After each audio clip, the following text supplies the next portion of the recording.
학생 개개인에게 맞는 학습 방법을 맞춤 설계해드리는 공부톡톡 솔로몬 교실.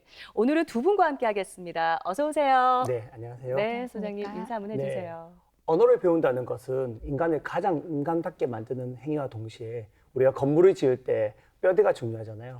철골이나 콘크리트로 이렇게 단단히 만들어야 되는 것 같이 뇌회로에도 가장 중요한 기초를 만드는 것과 같습니다. 그래서 오늘 여러분과 함께 그 영어와 같은 언어를 배우는 뇌에 대해서 한번 알아보려 합니다. 두뇌학습 클리닉 전문가 최명철입니다. 반갑습니다. 네, 반갑습니다. 그리고요. 네, 안녕하십니까. 대구 대명중학교에서 영어를 가르치고 있는 교사 강효정이라고 합니다. 네, 반갑습니다.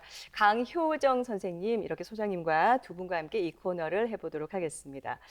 지난주 솔로몬 교실을 통해서 유독 영어만 힘들어하고 있는 중학교 3학년 나연 학생을 만나봤습니다. 선생님은 중학교에 계시잖아요. 네. 사실 영어는 다른 과목에 비해서 영어 조기 교육을 많이 하는 분위기여서 네. 영어를 힘들어하는 학생들이 많지는 않을 것 같다라는 생각이 드는데 어떻습니까? 네, 물론 학생의 언어 능력에 따른 차이가 있긴 하지만 대체로 어릴 때부터 영어를 말과 글로 부담 없이 학습한 학생들은 중학교 학습에서도 영어를 소통의 도구로 생각을 합니다. 네. 반면 어린 나이부터 영어를 단어나 문장 외우기 등으로 접근한 경우는 영어를 부담으로 여기는 경우가 그렇죠. 많습니다. 네. 네, 영어를 생각하면 암기해야 할 것이 많고 또 우리말과 형태가 달라서 복잡하다는 생각만 많이 해서 이제 아예 시도조차 하지 않으려는 경우도 있습니다. 그렇군요. 네. 예. 또 다른 이유는 영어 학습을 대하는 학생 개인의 특성도 있는데요. 개인의 특성이요? 네, 그러니까 이 부분은 어렸을 때부터 학생 경험과는 또 크게 관계가 없이 상담을 했던 나연 학생의 경우라고 할 수 있습니다. 나연 학생은 비교적 어린 나이부터 영어 학습을 꾸준히 해왔는데 현재 영어 학습에 어려움을 겪는 이유는 너무 꼼꼼해서 네, 였습니다. 너무 꼼꼼해서. 네. 사실 공부할 때 꼼꼼하면 당연히 도움이 될 것 같은데요. 상황에 따라서는 걸림돌이 될 수도 있다는 건가요? 네, 그렇습니다. 나연 학생은 굉장히 꼼꼼하게 학습하는 특성이 있어서 영어를 제외한 다른 과목에서는 굉장히 우수한 성취도를 보이고 있었습니다. 단 이런 특성이 때로는 영어를 학습할 때는 좀 방해가 되기도 하는데요. 네. 꼼꼼히 보면서 우리말로 정확히 번역해야 하는 경우가 분명 영어에도 있습니다. 하지만 때로는 중심 메시지 위주로 이해를 하고 빨리빨리 다음 정보를 처리해야 하는 그렇죠. 게 예. 영어 학습에선 중요한데 꼼꼼한 학생들이 내가 이거를 100% 영어로 번역하지 못하면 이해가 안 된 것이야 이렇게 생각하고 그 불안함에 이제 멈추어 있는 경우가 있어요. 네, 그런 경우는 긴 글을 읽거나 긴 글을 들어야 하는 경우에 특히 좀 어려움을 느낍니다. 정말 모호한 내용까지 모두 짚고 가야 하는데 그러다 네. 보니까 스스로 그냥 지치게 되는 거네요. 네, 그렇습니다. 그런 학생들은 이제 다양한 주제나 길이의 글을 많이 읽거나 또 들으면서 글의 중심 메시지 그리고 글의 의도 등등을 빠르게 파악하는 훈련을 많이 하는 것이 좋습니다. 그렇군요. 사실 영어 조기 교육을 많이 하는 이유가 어릴 때부터 좀 영어를 자연스럽게 받아들이게 하기 위해서 시작을 하는 건데요. 소장님, 두뇌 발달 과정에서 봤을 때 이런 조기 교육의 장단점이 분명히 있을 것 같습니다. 네, 조기 영어 교육에 대해서는 다들 이제 할 말들이 많으실 것 같은데요. 네. 이제 언어학을 전공한 학자들 사이에서도 의견이 분분합니다. 다양한 해석을 하고 있기 때문에 실제 이제 케이스 바이 케이스라고 어느 게 맞다 틀리다를 논하는 것 자체가 저는 별로 크게 의미는 없다고 생각합니다. 의미가 없다. 네네. 네. 하지만 이제 뇌과학적인 측면에서는 조금 다릅니다. 지난번 시간에 제가 말씀드린 이제 베르니케, 그죠? 네. 이제 왼쪽 이제 측두엽에 우리가 보통 이제 수용성 언어, 듣고 이해하는 장치가 있다고 말씀을 드렸을 거예요. 이제 이게 이제 우리 말하는 전두엽에 있는 이제 브로카보다는 이제 먼저 발달하는데 이런 어릴 때 언어 발달 시기에는 더욱더 민감하게 영향을 받는다는 게 지금 최근에 이제 연구를 통해서 이제 밝혀졌죠. 이제 이걸 조금 더 쉽게 설명을 드리면, 네. 아기는 성인보다 소리를 구분하는 능력이 뛰어납니다. 그래서 소리 영역을 넓게 이렇게 들을 수 있다고 이제 생각하시면 될 건데, 예를 들면은 아주 미세한 소리도 아이는 반응을 합니다. 그래서 뭐 애들 키워보셔서 알겠지만 뭐 갑자기 애가 우는데 어른들은 왜 도대체 네, 왜 우는지 무슨 소리 들었는지 모르는데 아이는 울고 있습니다. 그게 왜냐면 어른들보다 아이들은 그 민감하고 소리 영역이 넓기 때문에 그런 소리를 어른은 못 듣는 소리까지 듣는다는 거죠. 자, 그렇다면은 우리가 영어를 갔을 때 성인은 이제 모국어에 익숙합니다. 이제 소리 듣는 것들이 그 예를 들면 우리가 제일 힘들다는 이제 소리 중에 하나가 R 발음과 L 발음 있죠. 아, 예. 어렵습니다. R 발음은 쉽게 말씀드리면 이론적으로 이제 혀가 붙지 않습니다. 하면 그렇죠. 되고 예. L 발음 천장에 혀가 붙여야 붙습니다. 되잖아요. 그러니까 이렇게 발음이 나거든요. 근데 이 발음 구분을 해야 되는데도 불구하고 성인들은 이미 우리 리을 발음에 한글의 리을 발음에 익숙해져 있기 때문에 구분이 잘 안 되죠. 근데 아기는 이걸 구분할 수가 있다는 거죠. 오. 그래서 이제 언어 습득 능력이란 게 한 만 3세 정도 되면은 이제 효율이 떨어집니다. 그렇게 안타깝게도. 빨리요? 네네. 그래서 우리나라에 네. 한때 강남 엄마들 사회에서 이제 선풍적인 인기를 끌었던 게 있습니다. 이제 바이링구를 해서 이중언어. 이중언어 예, 많이 맞습니다. 들어보셨죠? 예. 네, 이것도 우리나라 부모님들이 참 너무 열정이 과하시다 보면 될 것 같아요. 이제 이걸 좀 놀이나 이제 흥미 위주로 좀 하지 않으시고 우리가 이제 영어 몰입 교육을 해서 영어 유치원에서도 마찬가지고 집에 와서도 영어 외에는 다른 말을 못 쓰게 막 합니다. 맞아요. 그러다 보니까 오히려 이게 스트레스 압박이 되어가지고 예, 영어에 대한 두려움과 거부한 역효과가 왔었죠. 아, 네. 실제 이제 이건 제 미국에 있는 조카 이야기인데 네. 우리 이제 그 사촌이 미국에서 이제 유명한 이제 그 항공기 엔진 만드는 회사에서 근무를 했었어요. 그래서 이제 아시아 총괄 담당을 하다 보니까 뭐 우리나라를 비롯해서 뭐 호주, 뭐 일본, 대만 여러 나라를 돌아다녔어요. 다녔겠네요. 예. 그러니까 이 친구가 이제 미국에서 태어난 조카가 여러 나라를 돌아다니다 보니까 영어라는 이 모국어인지 이 친구는 미국인이니까요. 아시안계 미국이니까 한국계 미국이니까 이 영어를 먼저 습득을 하고 다른 언어를 배워야 되는 기회를 놓치다 보니까 이게 사실은 회로 자체가 굉장히 좋지 못했어요. 반면에 둘째는 미국에서 태어나서 영어부터 배우고 또 다른 언어를 아빠가 이제 다니면서 외국에 다니면서 배우다 보니까 좀 안정적인데 이게 뭘 의미하냐면 언어를 배운다는 거 제가 앞서서 멘트를 했지만 굉장히 중요해요. 왜냐하면 언어를 먼저 습득이 돼야만이 다른 것들을 받아들일 수 있습니다.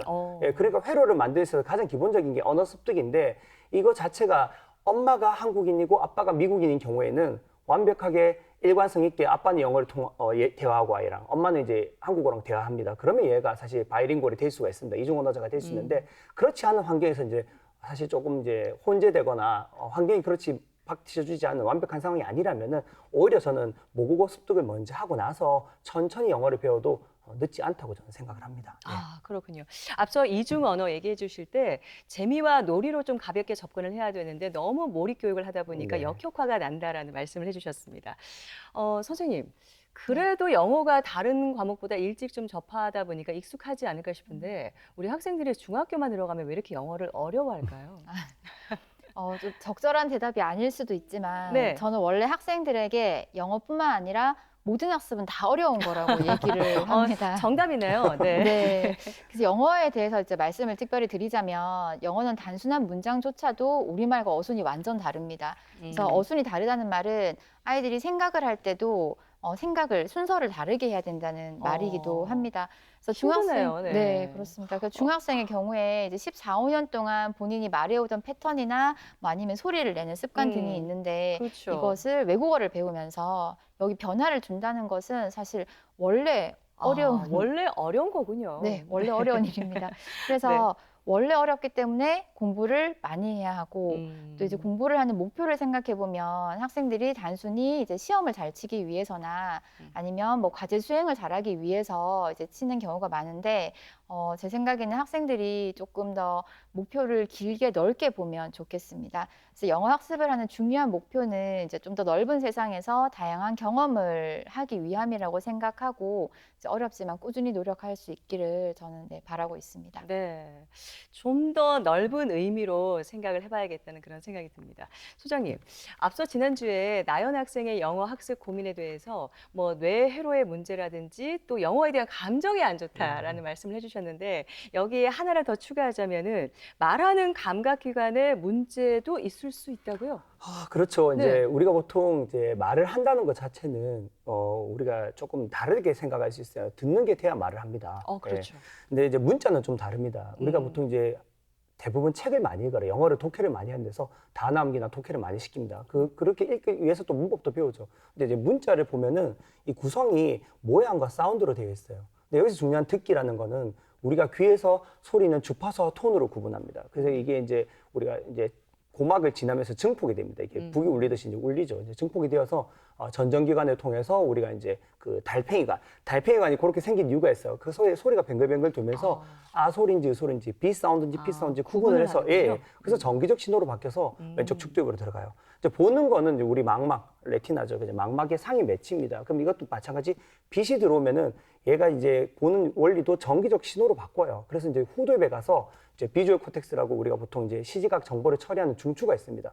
거기서 이제 인식을 한 다음 이 그 들어온 소리와 이제 디코딩을 해서 이제 전두엽에 있는 마인드아에서 이제 그 엄마의 이미지라든지 아니 본 그 내용을 이미지에 떠올리게 됩니다. 그래서 이제 이해가 되는 건데 이 나연이 저번에 이제 우리가 영어로 이제 읽기 분석하는 걸 보셨을 거예요. 네. 근데 이게 참 답답한 게 이 친구가 선생님 아까 좋은 말씀하셔서 성격 자체가 우리가 보통 꼼꼼하잖아요. obsessive하다든지 좀 약간 강박적인 성격을 네. 가지고 완벽하고 논리적으로 떨어지는 걸 좋아하다 보니까 영어 발음에 있어서 자꾸 자신감이 없어요. 그러니까 소리 내는 걸 굉장히 두려워합니다. 그러니까 우리가 대부분 우리 예를 들면은 우리가 반기문 사무총장 예전에 얘기 많이 나오셨어요. 네, 유엔 사무총장이요. 제가 들었을 땐 그분 정말 훌륭하신 분입니다. 영어를 굉장히 고급 영어로 구사하시죠. 근데 대부분 우리나라 사람들이 발음이 촌스럽다. 네. 뭐 발음이 안 좋다는 말씀하시는데 저는 그런 거 보면 되게 답답한데 왜냐하면 우리나라 사람들이 너무 발음이나 우리는 이렇게 완벽해야 그런 된다 것들을 생각하잖아요. 굉장히 중요시하다 예. 보니까 아까 말씀드린 대로 여기에 대한 부담을 안는 거죠. 그 영어는 듣고 말하게 돼야지만이 읽고 쓰고가 되는데 우리는 거꾸로 자꾸 읽고 쓰고 뭐 문법이나 이런 데 많이 치중하니까 재미가 없고 힘들죠. 그게 좀 이 감각기관을 좀 더 발달하지 못한 특히 영어에 대해서 말하는 자신감을 떨어뜨리고 영어를 구사하는데 좀 어려움을 많이 겪는다고 저는 생각을 합니다. 네. 그렇군요. 네, 이렇게 유독 영어만 힘들어하는 나연 학생을 오늘 나오신 강효정 선생님이 직접 만나고 오셨는데요. 화면으로 만나보도록 하겠습니다. 오늘은 선생님과의 면담을 통해 고민 해결의 실마리를 찾아보기로 했습니다. 다른 공부는 이제 열심히 하고 또 흥미도 있고 하는데 이제 영어 공부가 특별히 어렵다 그래서 이만큼 하고 싶은데 현재 나는 이 정도밖에 안 돼서 속상해요. 뭐 그렇게 선생님한테 말을 좀 해줄 수 있어요. 뭘 외워야 되잖아요. 단어라든가 문문이라든가 문법이라든가. 저는 그거를 시작할 때 외우려고 마음을 먹었을 때 그게 오래 안 가요. 한번 외워야지 하고 밀어놓고 이러다 보면 이제 내일이 시험이고 약간 이런 느낌. 지금 마음은 있는데 몸이 안 움직이는 거야. 시작할 엄두가 잘 엄두가 안 너무 나서. 높아 보여가지고. 이제 우리가 이해했는 거를 얼마나 알고 있나 표현하는 게 기록 네. 시험 활동인데 이해한 거랑 표현하는 거랑 연결해주는 게 사실 암기가 100% 아니거든요. 시험을 대비해서 교과서 본문을 외우고 되게 효율이 떨어지는 활동이어서 암기를 위한 암기는 하지 않도록 그렇게 하거든요.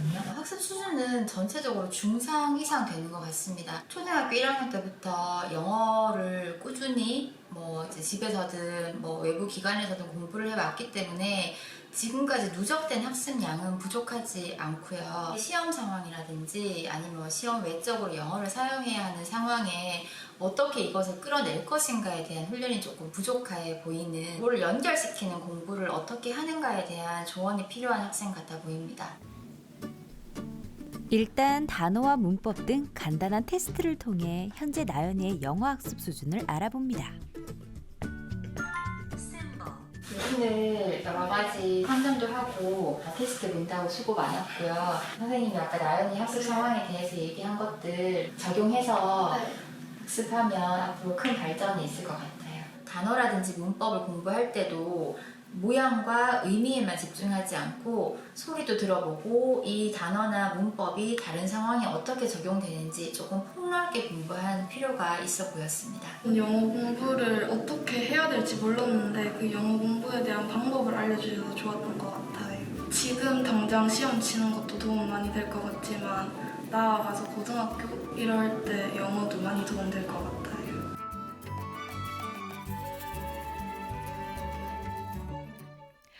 네, 유독 영어가 고민인 나연 학생을 만나봤습니다. 나연 학생은 다른 과목은 거의 최상위권 수준의 학생인데요. 유독 영어만 어렵다고 하는데 오늘 인터뷰 보니까 시작하기 전부터 엄청난 압박감, 부담을 느끼고 있다는 게 느껴졌습니다. 그런데 실제로 이런 학생들이 굉장히 많을 것 같아요. 영어가 부담되고 어려운 학생들이 좀 활용할 만한 실전 팁이 있다면 어떤 게 있을까요? 네, 대부분 학생들의 영어 부담은 이제 시험에서 오게 됩니다. 네. 그래서 시험에 더 부담을 느끼고 긴장이 높은 이유는 가장 크게 시험 결과에 따라서 내가 영어를 잘하는 사람이다, 못하는 사람이다 이렇게 그냥 판단된다고 그렇죠. 생각하는 구분 지어진다고 네, 생각하는군요. 그런 안타까운 경향이 있는데 하지만 시험의 목표는 학생들을 이제 구분하는 것이 아니고 어떤 부분이 부족해서 좀 더 보충을 해야 하는지 그런 정보를 얻기 위한 기회라고 그러네요. 생각하면 이 시험에 좋을 것 대한 같아요. 재정의가 필요하네요. 네, 그렇습니다. 그리고 또 하나 이제 학생들에게 얘기해주고 싶은 것은 이제 학교 영어 시험을 위해서 지문을 통째로 외우는 경우가 많거든요. 그렇죠. 예. 네, 현장에서. 예. 근데 이제 이 과정에서 학생들이 굉장히 스트레스를 많이 받습니다. 맞습니다. 예. 그러니까 물론 어느 정도 암기는 초기 외국어 학습에 굉장한 도움이 되기는 합니다만 이제 중학교 수준의 글이나 말을 공부할 때는 반드시 함께 병행해야 하는 것이 소리를 들어보는 것입니다. 영어와 같은 외국어를 공부할 때 소리가 중요하다고요? 네, 그렇습니다. 그러니까 저희가 언어를 안다는 거는 이제 언어의 생긴 모양, 그리고 의미, 그리고 소리, 나아가서 그 쓰임까지 다 아는 것인데요. 학생들이 보통 시험을 위한 공부를 하다 보면 네. 이 대부분 자료에 있는 단어들을 이제 눈으로만 보고 암기하는 경우가 있어요. 네. 그래서 좀 더 애쓰는 학생들은 거기서 이제 본문도 한번 읽어보는. 좀 더 애쓰면. 네, 좀 더 애쓰면 자기가 소리를 내어서 읽어보는데 이제 정작 좋은 발음과 속도로 영어를 이제 들어보는 훈련은 굉장히 부족하거든요. 그래서 이제 학생들이 공부를 할 때 디지털 교과서나 이제 온라인 매체를 활용해서 이제 자료를 여러 번 듣고 의미도 생각하고 글의 모양도 보고 하다 보면 쓰임이 절로 깨쳐지거든요. 그래서 이제 앞으로 공부를 할 때는 이제 눈으로도 보고 귀로도 들어보고 이제 입으로도 소리를 내어보고 이렇게 복합적으로 다양한 감각을 이용해서 공부하면 눈으로만 볼 때보다 좀 더 좋은 학습 결과를 기대할 수 있을 거라고 생각이 듭니다. 그렇네요. 네. 영어를 공부할 때 눈과 귀와 입을 모두 활용하면 훨씬 더 효과적인 학습이 될 수 있겠다는 생각이 듭니다. 소장님도 좀 실전 팁을 한번 주시죠. 현직 영어 선생님이 그 암기에 대한 이야기할 때 본문을 다 외워야 된다. 갑자기 중이 아들이 생각이 났습니다. 네, 저도 참 전문가인데 제 네. 아들이 아빠 나는 어떻게 하면 좋아요 하는데 참 갑자기 막막하죠? 슬퍼집니다.